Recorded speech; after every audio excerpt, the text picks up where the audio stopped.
bahwa tidak ada peresmian patung tersebut. Kami tidak ingin ditutup, tapi pada datanya kami ingin bangunan itu segera dibongkar. Sudarlun, seratusan mahasiswa serta tokoh masyarakat demo Polres Agara.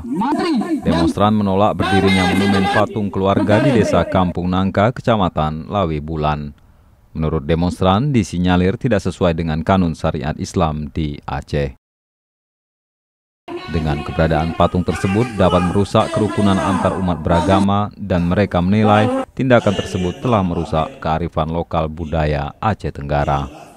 Tapi persoalan ini adalah persoalan ide alam pamer Siti Morang sendiri.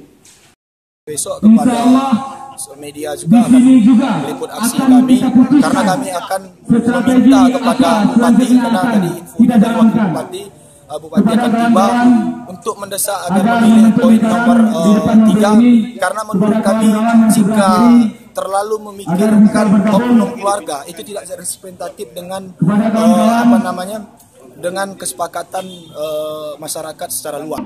Demonstran mengusung berbagai poster yang berisikan menolak patung didirikan, tidak meresmikan patung milik keluarga Palmer Situmorang, menurunkan patung secara baik-baik.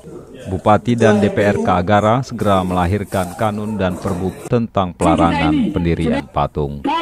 Sikap kami. Dari Kota Cane, Asnawi Lui, Serambion TV.